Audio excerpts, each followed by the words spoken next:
Hello everyone, this is YBW Let's Play, and this is part 2 of my top 25 Game of Thrones characters. So yeah, the last episode we got down from 25 all the way to 15, and including 15 it was, so we actually did 11, and meant to do it 10, then 10, then 5, so a bit less today, we got 9 coming at you, 14 down to 6, and I think the last 5 I'll do on a separate video, the final part 3. Just because the last 5, obviously, I'm going to talk about them a tad longer than the others, because of course they are my favourites, and they're all big characters. So just going to hop straight into the list, guys.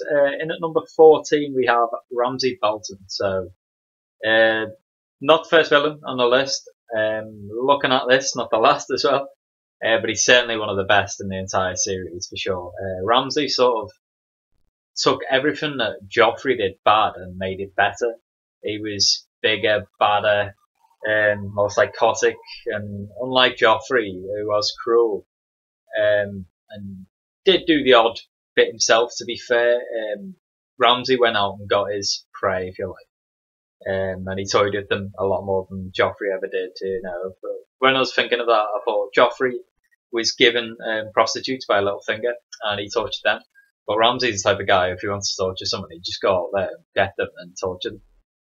Some of his things are pretty inhumane. He's done over the series. He fed the girl to the dogs, who he said betrayed him, and just blatantly hadn't. He, of course, made Theon his plaything. He stripped Theon of who he is and turned him into a reek. And he still sort of never really got back from that Theon. I don't think he ever can, truth be told. But yeah, he's still just as much reek as he is Theon.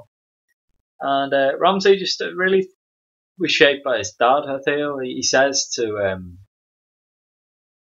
forget who he says it to. I think it was Theon, actually, at one point. My mother told me never to make fun of cripples, but my father told me to, oh no, my mother never told me to throw rocks at cripples, but my father told me to aim for the head, which I think sums up Ramsay, really. He's certainly never shied away from being selfish in his desires. I think that's shown when he ultimately kills Roose. I saw that coming. I thought one of them's going to kill the other.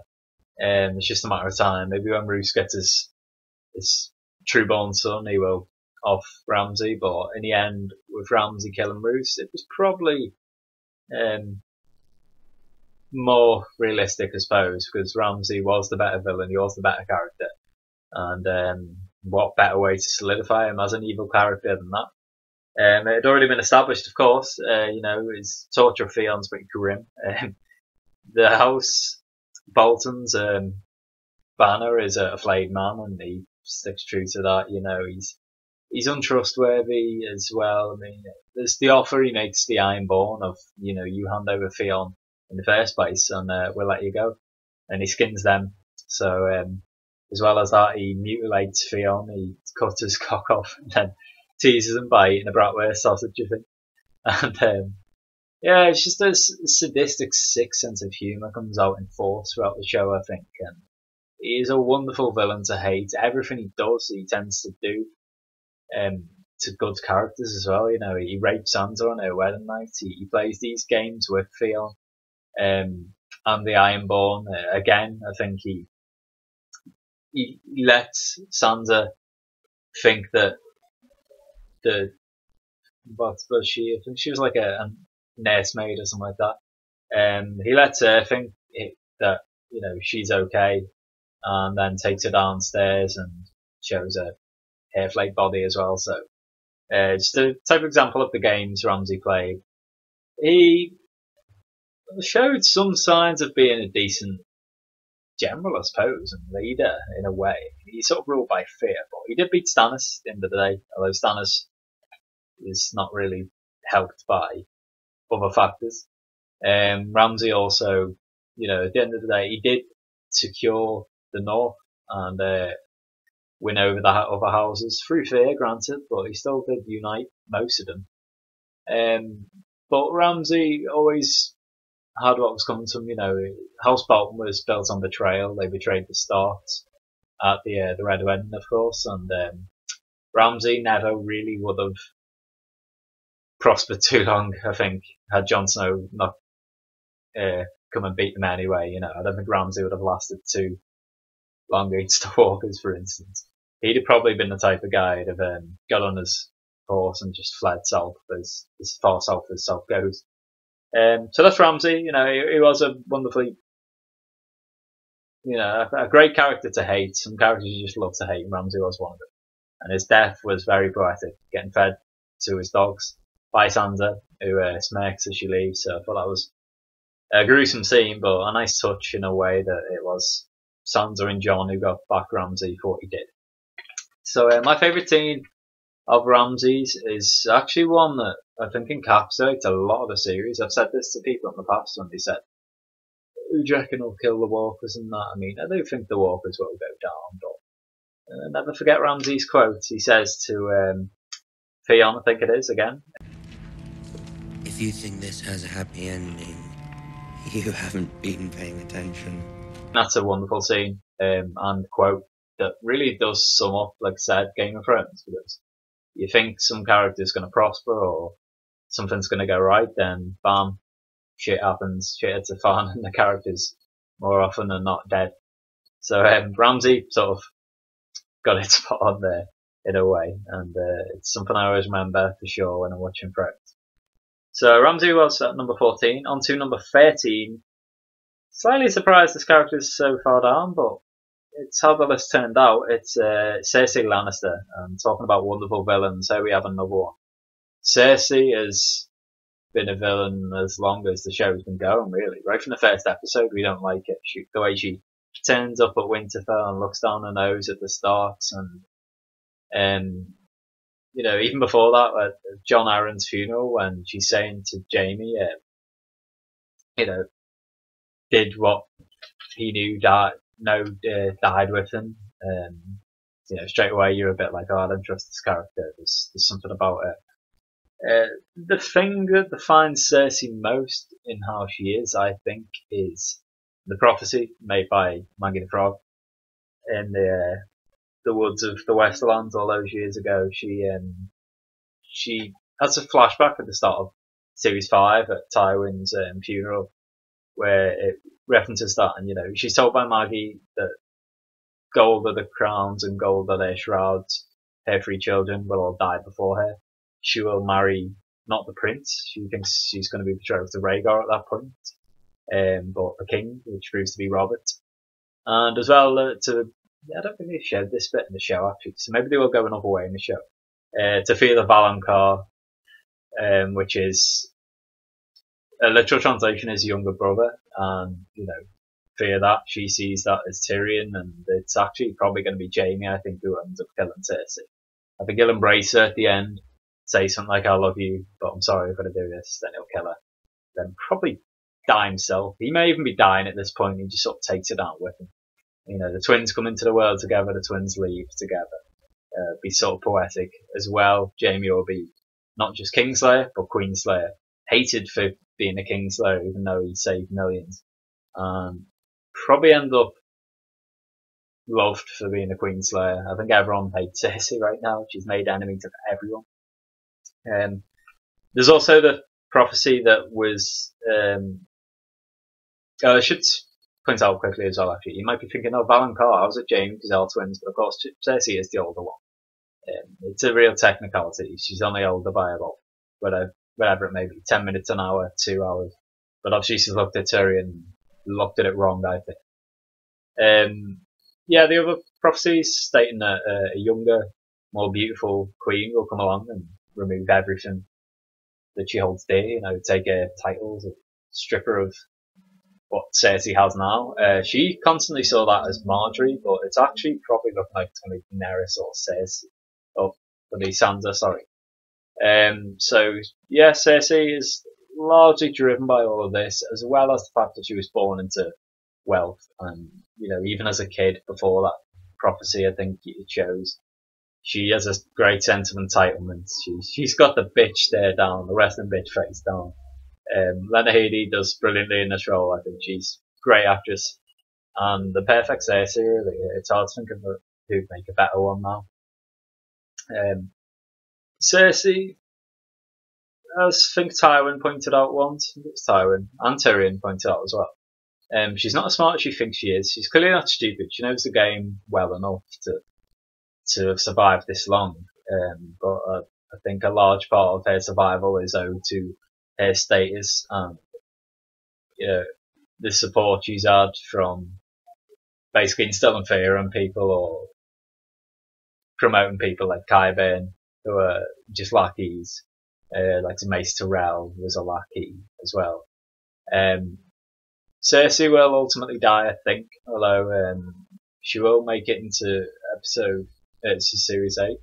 I should point out, by the way, actually, till the space of last episode's recording, 3 episodes have passed, so it's actually, this is recorded in between episode 6 of series 7 and episode 7 of series 7, obviously. So, it's not a great prediction, really. I think next episode, Cersei isn't going to die. She will go into series 8, but like I said, she will get a comeuppance at one point, I think. Probably deserved after what she's done, the way she's treated Tyrion and Sansa, and sort of let Joffrey get away with what he did, etc. Cersei will pay, I think. Oh, and as well, of course, badass scene when she wipes out the whole of House Tyrell. I think that shows that she isn't as smart as she thinks she is. She's so paranoid and wrapped up in the notion that Marjorie's going to remove her from the power that she alienates her greatest allies. And Tywin always tried to teach her, at the end of the day, you have to, he even says this to her, I think, you have to be bedfellows of people you consider enemies sometimes because they're also your greatest allies, and you have to be pragmatic about it.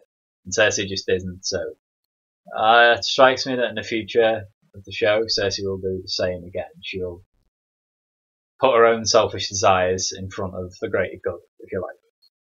Yeah, so my favourite scene of Cersei's is, again, I think another one that encapsulates the whole show, actually, and really does show her mindset, her obsession with the game, and her paranoia, to be honest.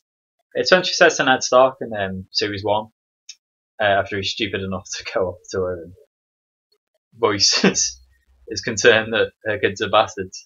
She says, "When you play the Game of Thrones, you win or you die. There is no middle ground." And I think that's one of the best quotes of the whole show, like Ramsay's. And like I said, really sums up Cersei for me. Right, on to number 12, guys. It's another Lannister. It's Tywin Lannister. Tywin is such a good character, man. But so basically, I'd say I was going to say from the end of series 1 to the end of series 4, he basically runs the Seven Kingdoms, but it's probably before then, to be honest. Because obviously Robert's in power, but he doesn't really do much. And he's in heavy debt to the Lannisters, I believe. And in turn, the throne's in heavy debt to the Iron Bank. So, they're sort of in the shit as well. But still, Tywin just always has this aura of great power in the show. He's quite wise as well. I think that the main downfall of Tywin is that, and I think Tyrion says it at one point too. Maybe even Cersei. He's so obsessed with the idea of like the legacy of his family that he doesn't pay attention enough to his closest family, and he alienates all of them really. I mean, Cersei and Jaime are really cut up with his death. They still are. I don't think on a personal level he ever really got on with him. He patronised Cersei a bit, although she did merit it most occasions. And she was a woman at the end of the day, so she even says, he just chucked her off to marry Robert, really, and used her as a political pawn to get what he wanted and better standing for House Lannister. I can sort of see why he's done that in a way. His mindset, because I can understand the character because so wonderfully played by Charles Dance. He says that generations come and go, but the name stands strong, so it's for the good of House Lannister. But at the end of the day, the series is showing that, and I think this was wonderfully ironic from George R.R. Martin. The destruction of House Lannister is caused by House Lannister, really. Cersei's going to cause her own downfall by making enemies of everyone when she probably needn't have. And Jaime, like I said, will probably end up killing her, and then die himself as a fatherless man. Tyrion kills Tywin and Tyrion probably will survive it, I think, and become the sole sort of heir of Casterly Rock. But again, I wouldn't be too surprised if Tyrion doesn't have any children, or at least at the end of the series, it's shown him not having any children. So the Lannister line is running out, really. Kevin Lannister's there, of course, but I don't think he's much of the story. But yeah, Tywin along the way did sort of become so obsessed with his legacy that he did what he did. I think good thing about Tywin is just every scene he has, you're drawn to him as the power source, like I said. But as well as that, I just think there's some really good dialogue. He knows how to play the game, as Olenna says to him. This is my favourite scene, incidentally, of Tywin. Olenna says, "It's a rare enough thing. A man who lives up to his reputation." Tywin plays her so well. He offers her the chance and sees what she'll say to marry off Loras to Cersei. Then, basically, all along he had a checkmate point. He threatens to put him in the Watch, I think, and the King's Guard, sorry, and then that will force Loras to relinquish his right to heir of Highgarden. So it just sums up Tywin for me, that scene. We see a more humane side of him at times, especially the scenes of Arya. I think they're really good in series 2 at Harrenhal. But largely, Tywin, the sense of entitlement that he doesn't deserve sometimes comes out in force as well. He was on the ropes with Robb Stark's war. Had he not made that deal, and again, I think it shows you Tywin's mindset, any means necessary will try and win, whereas House Stark wouldn't resort to that. Had he not done that, I think he'd have lost that war, because Robb outsmarted him a lot of points, and even captures Jaime due to outsmarting him in one of the early battles. So yeah, Tywin, ultimately what kills him is his treatment of Tyrion is the worst one. He basically sees him as something that killed Joanna, his wife, his late wife, who's one of the very few people he loved, along with Jaime and to a lesser extent Cersei, and that's about it. He doesn't love Tyrion. It's shown. He hates him because he's a dwarf, as Tyrion says, and ultimately that leads to his downfall. So I thought that was wonderfully appropriate that Tyrion ends up killing him. So yeah, Tywin was number 12. Sorry, that was the favourite scene, like I said, where he spars with Olenna. And moving on to number 11 now, it's Samwell Tarly, just missing out in the top 10. So Sam is a great character. Right from the start, you sympathise with him. He turns up at the wall. He doesn't look like the hero that he is going to become, or he does become. I think he's already really heroic. He's the type of guy who in Harry Potter would be put in Hufflepuff, but should have been put in Gryffindor. It will turn out later on, I think. Because yeah, right from the start, it doesn't look like he's got any discernible talents, per se, aside from reading and writing, which he speaks proudly of himself. Jon takes a shine to him and sort of helps ward off the bullies, if you like, and ultimately they all become friends. All the bullies in the series of Series 1 end up coming really close to Sam. And yeah, he merits his place in the Night's Watch. He's also, she says at one point, I think, one of the only characters, perhaps the only person ever, to have killed a Fen and a White Walker. So he's a bad man, Sam. He's got that to claim. I think sometimes the scenes with Gilly were a bit protracted. I understand why they've done it, of course. It's an important part to the series. Gilly's shown her importance, teased up, helping, probably for the coming episode, actually, episode 7, she will help Bran and Sam discover that Jon is, in fact, Targaryen. So yeah, she serves an important part of this series, but there have been times, certainly like Series 5 or something, that like half the series they're just travelling and nothing really happens. But I think certainly most of the scenes north of the wall, Sam's, were really good. His path has been really interesting. That he's gone down and met his father. I mean, that was an important scene to sort of shape who Sam was, and then make sure that you don't really feel too sorry for Randall and Dickon when they're killed by Daenerys as dragons. Well, Drogon, to be precise. Yeah, when he steals the sword off his dad as well, I think that was a really good scene. Shows his bravery again. He wields a Valyrian steel sword, let's not forget. So Sam, of course, will have importance in the future. He's just left the Citadel in Old Town as of pretty recent in the series, and is heading north, so he will be amongst the mix. He's sort of quit his learning process of being a maester, but I think he will still be a maester at the end of the series. I think he will live, Sam. I think he's too good and genuine and brave a character not to. And as well as that, I mean, whilst I do think he will fight a bit, maybe, not a great deal. You know, like say for instance, the fight at the wall. He didn't fight that long, for about 30 seconds or so, but he still like killed the femme with crossbow and so stumbled his way through really, but we're happy he did. So my favourite scene of Sam is when he roasts, completely wrecks verbally a character who's his polar opposite, Janos Slynt. Janos Slynt has all this respect from various people because of his title. A first meeting, that is, and then you get to know that he's a complete coward. He kills babies for Cersei, Joffrey, you know, he's just a really, really cowardly character at the end of the day. He hides during the Battle for the Wall, the Watchers on the Wall episode.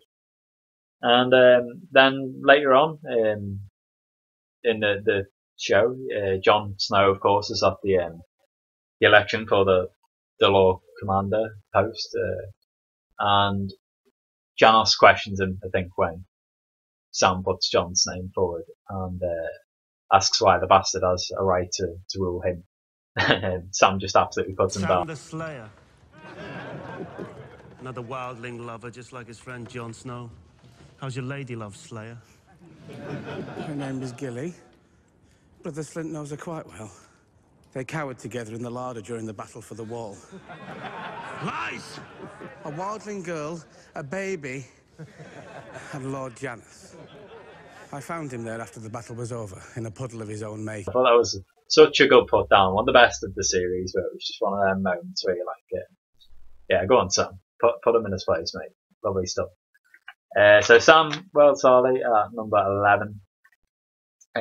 So inside the top 10 now, guys. This is a business end of the list, and in at number 10 we have Varys, aka Lord Varys. Well, he's not quite a lord.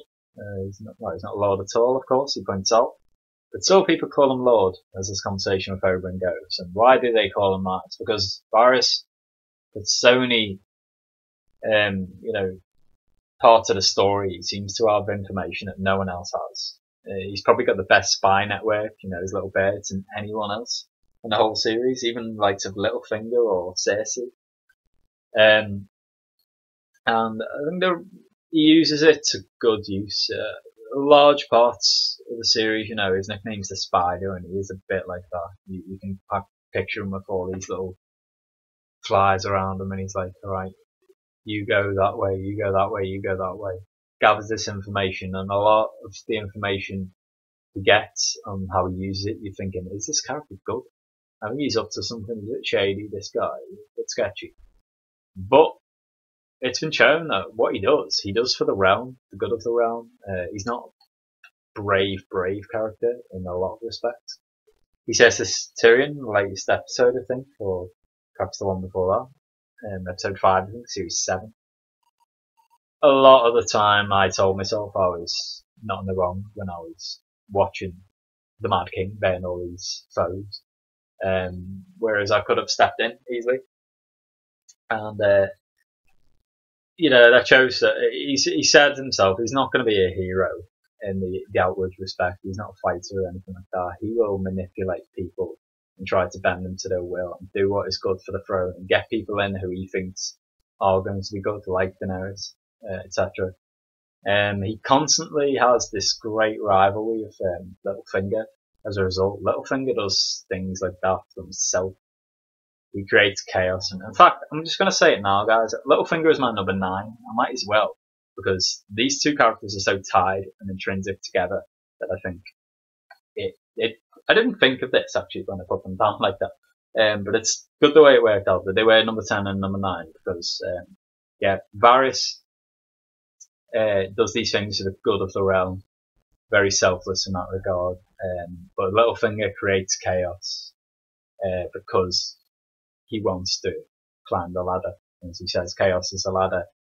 And Varys' constant attempts to thwart him are so fun. You know, I love the scenes they have together. A lot of scenes Varys and Littlefinger have with anyone are very good because often they're the cleverest in the room, and the subtle barbs they throw at other characters. A lot of the time the other characters will riposte and they'll have a bit of a verbal spark. But very often, like I said, they're not really on the level of Varys and Littlefinger. But when they have ones themselves, they're always like 50-50. You know, one time Varys will win the end. Another time Littlefinger will win. If chaos is a ladder, Littlefinger wins that spot. But the first season where Littlefinger says, oh, he knows that, what's his name?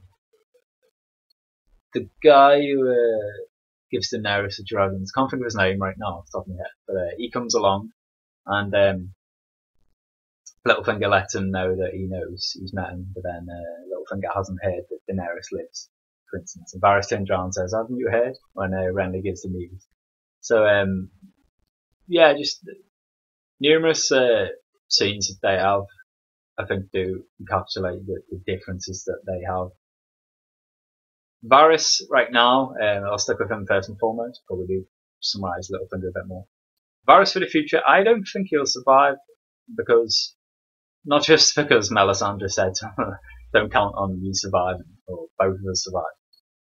I always thought that would be the case anyway. I thought Varys has caused doubt enough in a lot of characters, but I think, is he on my side enough that he will die? You know, I think Cersei says that at one point, he chirps in everyone's ear with his little birds just enough to think you trust him, and he's your sole, you know, you're his sole confidant and vice versa. But he does it to everyone enough.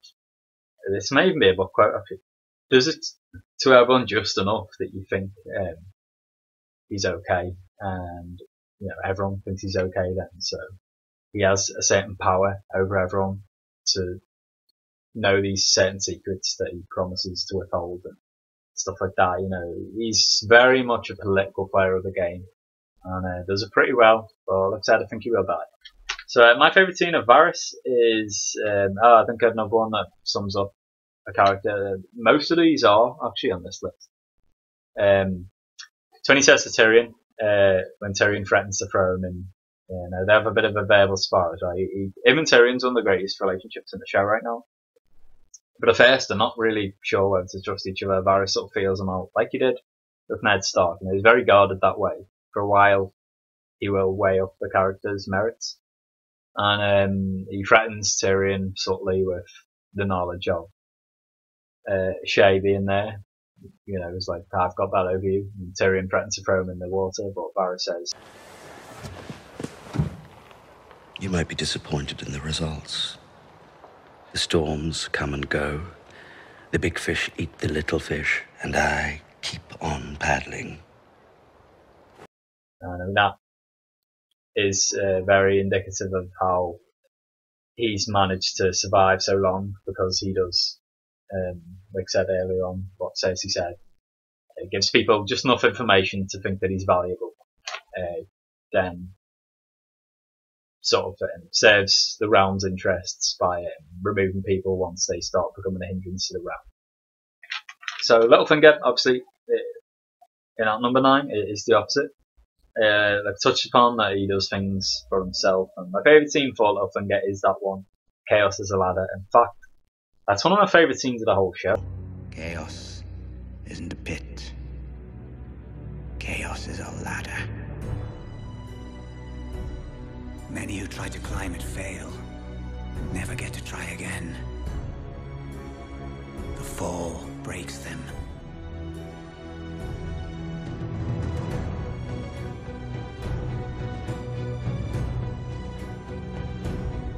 And some are given a chance to climb, but they refuse. They cling to the realm, or the gods, or love. Illusions. Only the ladder is real. The climb is all there is. I think that's one of the best endings of that. I like people who play the game well, and I like the character of Littlefinger in that regard. I mean, I don't like him because, you know, he's a bad character in terms of what he does. He's done a lot of evil things. You know, he has such a effect on the show. I mean, like Varys, I think the reason I like two of them a lot as well is they were both came from nothing. Varys was in a circus troupe or something like that. He was mutilated. He was a slave essentially. He becomes sort of high up in position because he shows aptitude for politics essentially. Littlefinger is sent as a ward of House Tully and falls in love with Cat, and then motivates his character a lot later on in the series as well.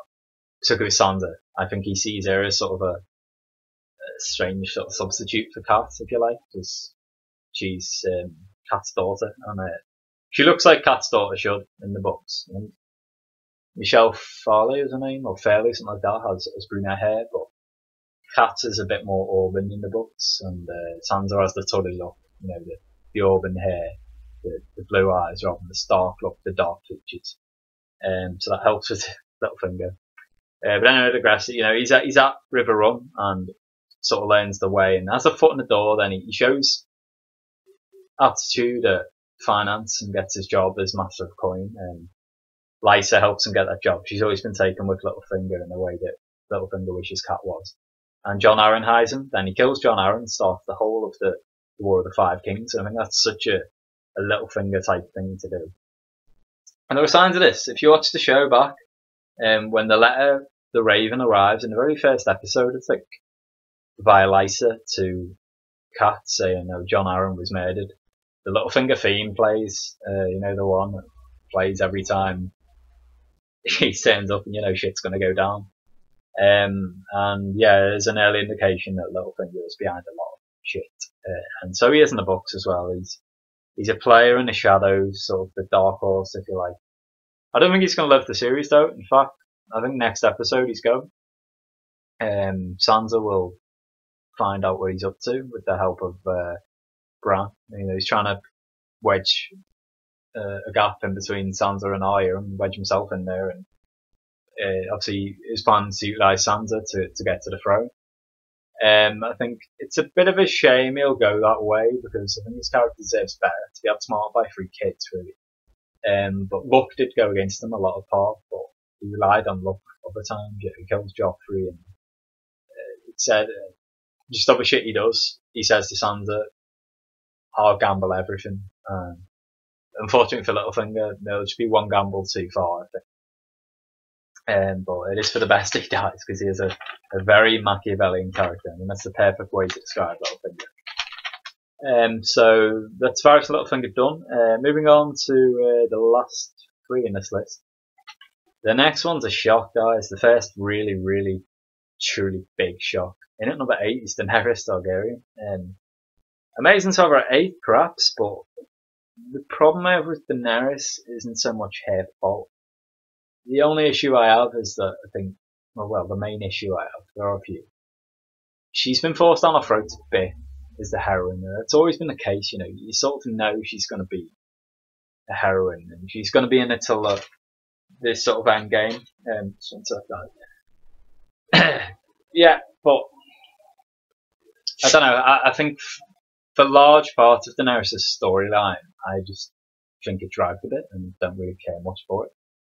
One main aspect of that, I think she was in Marine far too long. You know, it was like 2 series, and I can see why it has to be drawn out to a degree. It's about her taking over Slaver's Bay. You know, she's the breaker of chains, the Misa to a lot of these people, the mother. But then, of course, it's got to show her managing this place and, you know, using the politics and ruling, essentially.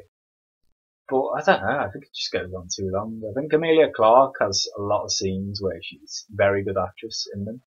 But then she has a lot of them as well where I'm looking at them thinking, what the fuck are you doing? Can you act in this scene? You know, there's one bit where she's like, I will stay here, I will rule. I think in the end of series 4 or beginning of series 5, and I just thought, oh god, that was such a cringy scene. And you know, don't get me wrong, I'm not criticising too much here. She has probably more scenes than anyone else in the show, actually. Maybe Jon and Tyrion drive a lot, I'm not too sure. It'll be close between them. So the good outweigh the bad, but like I said, say for instance Daenerys when she meets Jon, or Daenerys when she meets Tyrion, or Daenerys when she arrives in Westeros and looks like she's going to meet Cersei. A lot of the time I'm thinking she's the weaker character in my eyes compared to others. Cersei's actually further down my list on this one than Daenerys, so it might be hypocritical. But I don't know, you know, I think Daenerys is as high as she is in a way because of her dragons. I sometimes think if you take her dragons away, what is she? You know, I know that's like saying if you take magic away from Melisandre, I suppose, but I don't know. I just think from a political point of view, she made a lot of mistakes and she's reliant a lot on her entourage. She would not have survived long hadn't it been for other people. There are plenty of good scenes with Daenerys, obviously. I think I like them mainly early on, or like them most, I should say, early on the series actually, when she sort of learns to show Viserys who's boss and stand up for herself and stuff like that. But yeah, too often I think it's just a bit cheap from Dan and Dave. And again, this isn't necessarily her fault or Emilia Clarke's fault. If shit goes down, she makes a stupid decision and she's about to get wrecked, then no, bam, she turns up with the dragons and freezes everyone. I think it made Daenerys more human the last episode, because Viserion was killed and raised as a white dragon, of course. Blue Eyes White Dragon, of course, as the memes are going, guys. He's gone full Yu-Gi-Oh! The Night King. Yeah, like I said, sometimes with Daenerys, she just does stupid things, man. And I don't know, sometimes the acting isn't quite there. And I don't know, I'm sort of repeating myself now. I'm trying to justify Daenerys being so far down. So no, it won't be a popular choice with a lot of people, this. But I suppose at the end of the day, the characters that are higher than her, I just think I have more entertainment per line or per minute in the scenes they're in, personally. It's still going well to get this high on this list in terms of the strength of the characters and Thrones. But like I said, Dan and Dave, I think, under probably direction of how the storyline goes, to be fair, do overdo it a bit sometimes. You know, at the end of so many times in series 2 or 3, the last scene's Daenerys. Nothing happens, then no, yeah, Dany's going to come along and be the badass at the end and stuff. And she is badass in a lot of ways, but I think sometimes it doesn't matter whoever they put her in a scene with. I mean, that's what I should have said earlier. Whoever she's in a scene with, she sort of has been directed by the show to smother the other characters and look like the good and the best one, you know, the smartest one, the strongest one, etc. And I think Tyrion's a better character, and Jon's a better character, etc. Really good scenes of Daenerys are plentiful though. I will say that. And my favourite one is oh yeah, this is a badass scene actually. The sack of Astapor. Now that is really, really good. It's probably the first time actually in the whole series where you saw the strength of the dragons and what they can do, and you're thinking, oh shit, Daenerys is like to be feared, obviously. She offers Krasnis a dragon, and obviously she's learned from her mistakes in Car. What's his name? Zarozo and Doxos sort of cons her and as off with her dragons, so then she obviously ends up getting them back and killing the warlock as well, Piapri. And she's a lot more ruthless after that and does stuff like the sack of Astapor, pretty commonplace in later episodes. You know, where the dragons come along with wreck everything. But this is the first time we saw it, like I said, in a full flow. Obviously, they kill Piapri, but this was a sack, and the most badass sack of the whole series, I think this was. A lot of times it's swordplay, they come and go, but this one was just quite unexpected, actually. I didn't really expect it. I thought the dragon would just like kill the guy by himself, or something like that. Or she'd charge back in, but the guy holding the dragon, she just says, Dracarys. Ends him alive, and the Unsullied just absolutely wreck his Krasnar's god.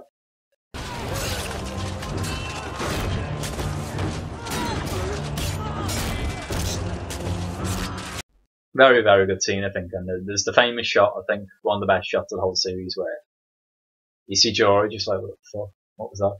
Then a load of smoke comes across, like ashes of people lying about, and it's like a silhouette of Daenerys with the scepter. That's sort of the symbol of her being a breaker of chains. She frees the Unsullied, who later become part of her entourage. The good relationships with a lot of the guys in the series are good. You know, Jorah, said, Dario, Drogo, Jon. They all shape who she is and stuff, but it is going to be the case, I think, where Daenerys will be the hero or the heroine, but she might die in the process, I think, for a better world. There's been times where they've sort of teased the idea that she might be a villain or become the villain. You know, she is a bit quick to burn enemies like her dad was. But the thing with Daenerys is she does usually do it with good intentions, or for the good of the realm, etc. It's just how much will the realm bleed while Daenerys gets it, who knows. The latest episodes have suggested, of course, that she's going to help fight the White Walkers, so that's going to be really good and interesting to see how they get on. But yeah, for me, just too many times, like I said, Daenerys is forced down our throat a bit. Just a subtle line, but I think sometimes they go over the line of what's acceptable, just spamming out one character above the others, and you know, making her look so much better. Yeah, so if she's at 8, controversial I know, but apologies guys, if you think she should be higher, it's where she ended up on the list. In number 7, guys, it's Olenna Tyrell, and I can be succinct with Olenna, I suppose. She's just a badass with words. She's so good. No one spars better than Olenna in this whole series, I think. Even Varys and Littlefinger. You know, I don't think anyone can quite insult like Olenna. And she knows the game. She's politically quite savvy. You know, she taught Marjorie what she knows. She taught Loras, and I think the thing that stands out amongst Hobbs Tyrell in the whole series is that they all do genuinely seem to love each other. A bit like the Starks and the Tullys, and you know, to a degree the Dornish. I'll say to a degree, not Illyrium, Doran, but they just seem like a family that do care for one another. Like I said, it's a shame what happened to them. Obviously, Cersei like wipes them out, and Olenna in the latest episode takes poison and dies, not before confessing. That is my favourite scene of Olenna's, by the way. I'll get out there now, as soon as I mentioned it. She goes out like a boss, like the character she is. So often, just wrecking characters left and right, verbally. She says to Jaime and admit, Tell Cersei, I wanted to know it was me.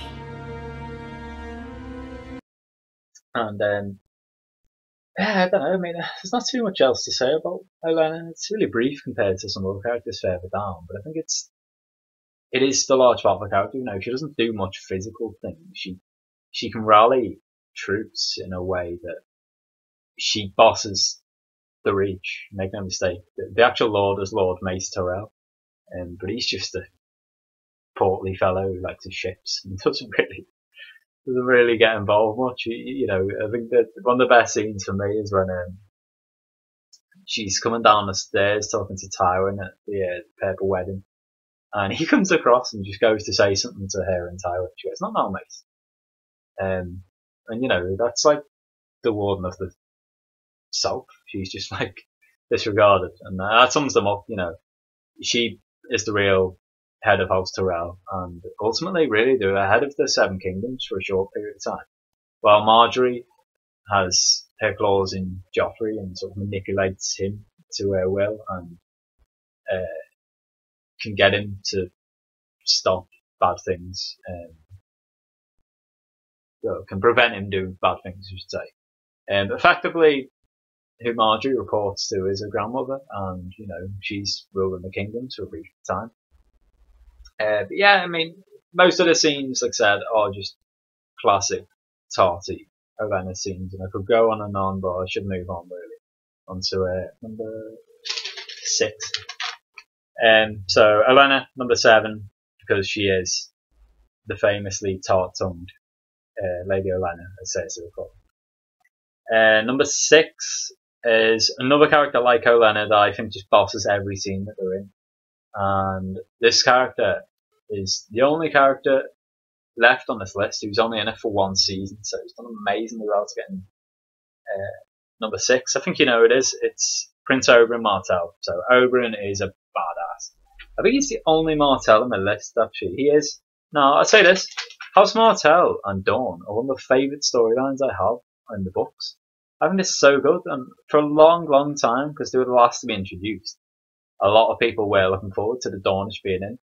Then Oberyn turns up, and it's just like, oh my god, he's everything you expect and more. This guy's like a badass.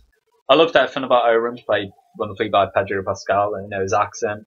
He got down, he established it. It was not really decided. Apparently Pedro Pascal went in and was like, what accent are we doing? They're like, you know, no Martell's been in, no Dornish person's been in. Do what you want, we'll run with it. And Dawn's sort of southern in the desert, and he made it sort of a bit like, I don't even know really how to pinpoint his accent, but it just strikes me as it fits where they're from, you know what I mean? You hear the northern English accents for the north of Westeros, for instance. Like Sir Sean Bean Shepherd accent, and you're like, yeah, it seems to fit. But Pedro's fit, Prince Oberyn for me. His customs, he's so different to everyone else that we've met, I think, at that point. That we immediately get on with him. He's bisexual. I think he's the first bisexual character we saw in a series, actually. So straight away, like, oh, this guy's pretty liberal. And the Dornish do it a different way. You do think of Dawn as liberal, even though they don't hate bastards. They bring them into the families and raise them as pair. He has 8 kids, I think, which 8 daughters, I think, actually, which sums up his attitude. He's just a bit like, oh, fuck it. I think the Dornish are very modern in their ways like that. Dornish would have looked outdated even in real life about 100 years ago, maybe, with some of their approaches to life. And Oberyn comes in, he's a bit of a breath of fresh air like that. He's also a great fighter, as we saw in the fight against the Mountain. The only problem is, of course, he needed Mountain to confess, so he protracts the kill and ends up dying in what is one of the most horrific deaths in the series. It was one of them moments where I think for the first time everyone saw that, they were like, oh shit, he's in trouble now. Oh fuck, you know, a bit recoil at that, like squeamish. Yeah, not one of the nicest deaths, put it mildly. One of the reasons I loved Oberyn as well is he could verbally spar. You saw that in scenes with Varys, for instance. He picks out these from Lys and throws him off a bit. He knows his stuff. He's travelled the world. He knows his poisons. He's not just another prince. He says himself.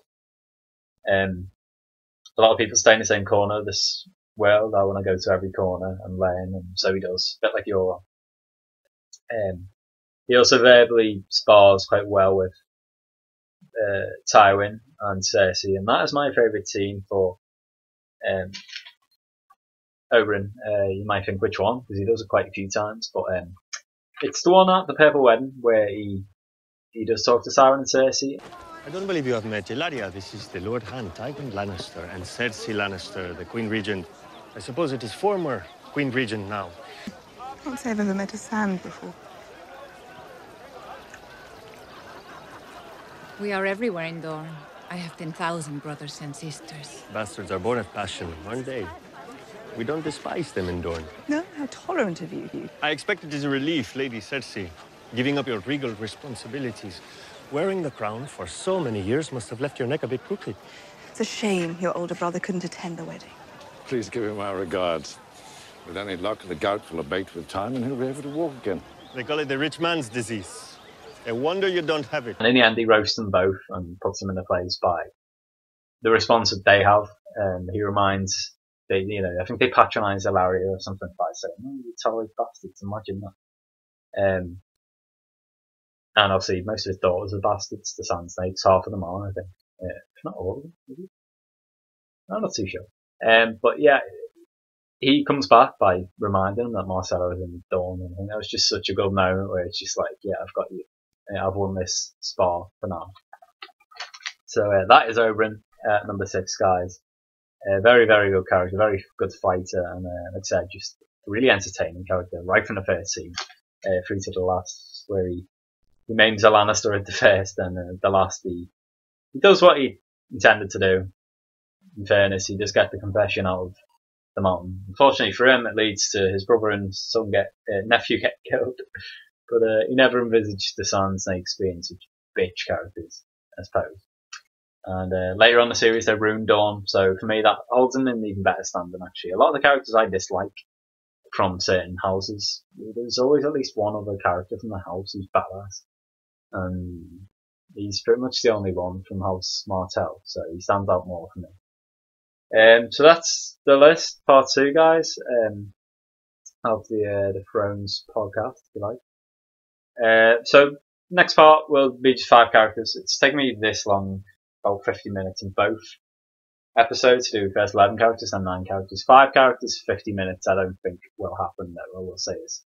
I did say I'll talk about them longer, but it'll still probably only be about half an hour, so hopefully you join me then for the top 5 guys. It's one with very, very good characters left, one not to be missed, hopefully. So thank you for tuning in to this one, if you are still here at the end. And I'll see you guys next time.